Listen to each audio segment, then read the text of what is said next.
Hello hello students, आज की video में पढ़ेंगे हम होम साइंस के वेरी मोस्ट इम्पोर्टेंट क्वेश्चन। इसके पार्ट 13 हम पहले ही पढ़ चुके थे, आज पार्ट 14 है। अगर आपने अभी तक वो पार्ट 13 नहीं देखे हैं तो प्ले लिस्ट में जाकर के देख लें, ठीक है। हमारे इस चैनल पर सभी सब्जेक्ट के वेरी मोस्ट इम्पोर्टेंट क्वेश्चन बताए जाते हैं। अगर आप लोग अभी तक हमारे चैनल से नहीं जुड़े हैं तो हमारे चैनल को सब्सक्राइब कर लें और नोटिफिकेशन को ऑन कर लें, जिससे कि आने वाले हर वीडियोज आपको मिलते रहें बिल्कुल टाइम पर, ठीक है। देखते हैं क्वेश्चन। घर पर की गई वस्त्रों की सिलाई के लाभ, ठीक है। यानी कि घर पर वस्त्र सिलने से कौन कौन से लाभ होते हैं वो पढ़ेंगे आज हम। घर पर वस्त्रों की सिलाई से निम्नलिखित लाभ हैं, ठीक है। इस तरह की एक लाइन बना सकते हैं। ये बहुत ज़्यादा इम्पोर्टेंट क्वेश्चन है, ठीक है। यानी कि सिलाई से तो एक क्वेश्चन आता ही है पेपर में, ठीक है। बाजार में सिलाई की दरें बहुत हैं। इस स्थिति में घर पर वस्त्रों की सिलाई कर लेने से धन की बचत हो जाती है, ठीक है। यानी कि अगर दर्जी से कपड़े सिलवाओगे तो बहुत पैसे जाते हैं, है ना। अगर घर पर कपड़े सिलोगे तो धन की बचत होती है और समय की भी बचत होती है, ठीक है। घर पर वस्त्र जल्दी तैयार हो जाते हैं और दर्जी वस्त्र सिलते समय बहुत समय लगा देते हैं। घर पर वस्त्रों की सिलाई करने से समय की भी बचत होती है, ठीक है। यानी कि घर पर वस्त्र जल्दी तैयार हो जाते हैं और अगर दर्जी से वस्त्र सिलवाओगे तो दर्जी अधिक समय लगा देता है ना। और घर पर वस्त्र सिलने से समय की भी बचत होती है, ठीक है। दर्जी से वस्त्र सिलवाने पर कपड़ा अधिक लगता है और दर्जी आवश्यकता से अधिक कपड़ा मंगवाते हैं, ठीक है। यानी कि दर्जी से कपड़ा सिलवाने पर कपड़ा अधिक लगता है और दर्जी अधिक कपड़ा मंगवाते हैं, ठीक है, आवश्यकता से अधिक। यानी कि अगर 2 मीटर लग रहा है तो 2.25 मंगाएंगे, है ना। आवश्यकता से अधिक कपड़ा मंगाते हैं तथा वस्त्र सिलने के बाद बचा हुआ कपड़ा वापस भी नहीं देते, ठीक है। यानी कि वस्त्र सिलने के बाद जो कपड़ा बचता है उसे वापस भी नहीं देते हैं, वही रख लेते हैं। और घर पर सिलने से कपड़े की बचत, तो यानी कि घर पर सिलने से कपड़े की तो बचत होती ही है और कपड़े का सदुपयोग भी किया जा सकता है, ठीक है। यानी कि बचे हुए कपड़े को हम सदुपयोग भी कर सकते हैं।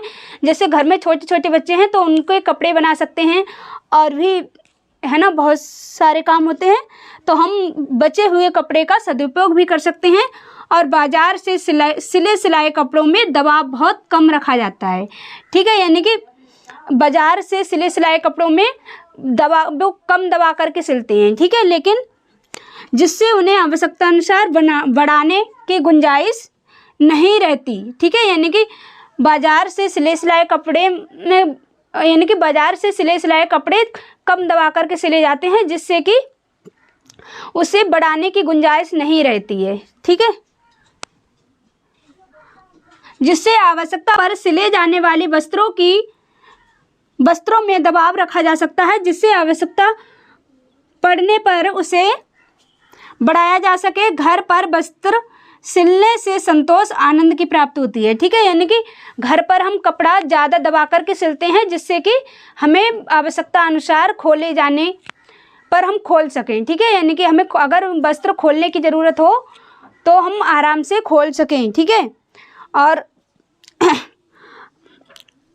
घर पर वस्त्र सिलने से संतोष आनंद की प्राप्ति होती है, ठीक है। यानी कि हम घर पर वस्त्र सिलने से अपने मनपसंद का वस्त्र सिल सकते हैं, हमें संतोष होता है, आनंद की प्राप्ति होती है। देखते हैं अगला क्वेश्चन। रेबीज के लक्षण और उपचार लिखिए, ठीक है। ये very very most important question है। रेबीज नामक रोग पागल कुत्ते अथवा किसी अन्य पशु, गीदड़, लोमड़ी, बंदर, भेड़िया आदि के काटने से होता है, ठीक है। यानी कि रेबीज रोग पागल कुत्ते और गीदड़, लोमड़ी, बंदर, भेड़िया आदि के काटने से होता है, ठीक है।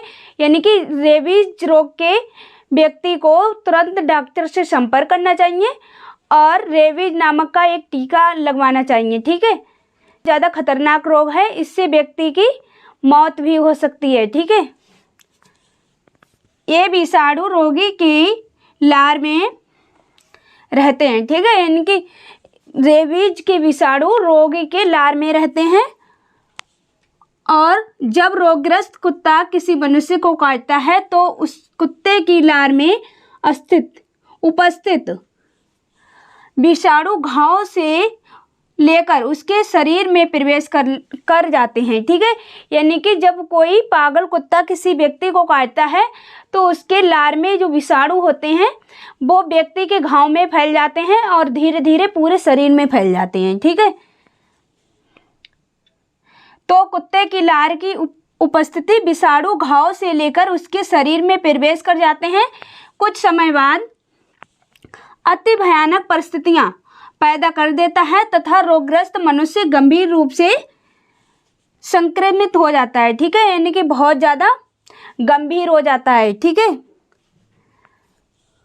रेबीज के विषाणु का प्रभाव रोगी की केंद्रीय तंत्रिका तंत्र पर पड़ता है। ठीक है, यानी कि रेबीज का प्रभाव रोगी के तंत्रिका तंत्र पर पड़ता है।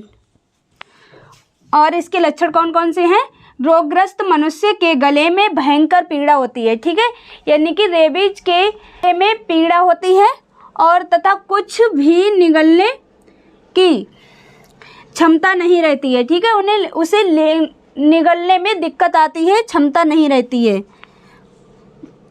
रोगी पानी से डरने लगता है। ठीक है, यानी कि रेबीज का व्यक्ति जिसे रेबीज रोग होता है तो उसे पानी से डर लगता है। ठीक है, कभी कभी ऐसा व्यक्ति आक्रामक भी हो जाता है। ठीक है,